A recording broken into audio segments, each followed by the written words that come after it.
আসসালামু আলাইকুম। নাইম হাসিক আমার পক্ষ থেকে জানাই আন্তরিক শুভেচ্ছা ও অভিনন্দন। যাদের একদিনে বয়সে কেকি ক্যাম্বেল একদম এক গ্রেডের হাঁসের বাচ্চা প্রয়োজন, শুধু কেকি ক্যাম্বেল, তারা আমাদের সাথে যোগাযোগ করতে পারেন। সরাসরি আমাদের খামার থেকে আপনি সংগ্রহ করতে পারেন অথবা আমরা পাঠিয়ে দিতে পারবো।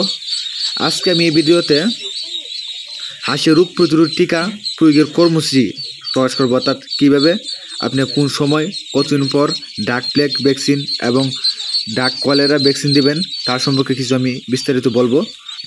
এখন বলবো কি কোন সময় কি কোন রোগের টিকাটা দিবেন। যেমন বাচ্চা বয়স যখন আপনার 20 থেকে 25 দিন হবে তখন ডাক প্লেগ ভ্যাকসিনটা দিতে হইব। আবার দ্বিতীয় মাত্রা আবার দিতে হবে আপনার বুস্টার ডোজ, দ্বিতীয় ডোজটাকে বুস্টার ডোজ দিতে হবে আপনার বাচ্চার বয়স যখন 35 থেকে 40 দিন হবে, তখন ডাক প্লেগ ভ্যাকসিনটা দিতে হইব। পরবর্তী আপনি প্রতি 1 বছর পর পর ডাক প্লেগ ভ্যাকসিনটা দিবেন। আর ডাক কলেরা ভ্যাকসিন আপনার টিকাটা দিবেন বাচ্চার বয়স যখন 50 থেকে 60 দিন বয়স, তখন ডাক প্লেগ কলেরা যে ভ্যাকসিনটা তা দিবেন। আর প্রয়োগ পদ্ধতি আপনি কোন জায়গায় কীভাবে টিকাটা দিবেন তা আমি একটু হালকা করতে বলি।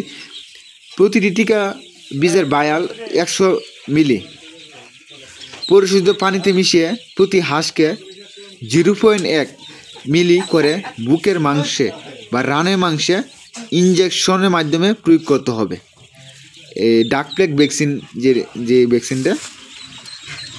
আর ডাক কলেরা ভ্যাকসিন আপনি এভাবে দিবেন, প্রতি টিকা বীজের বাইলে 100 মিলি টিকা হতে প্রতি হাঁসকে 1 মিলি করে রানে মাংসে বা বুকের চামড়া নিচে দিতে হবে।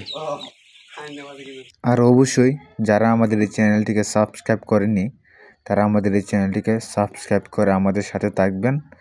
আর যারা নেবেন তারা আমাদের সাথে যোগাযোগ করতে পারেন। আমাদের লোকেশন নেত্রকোনা জেলা, মদন উপজেলা, কটিরকোনা।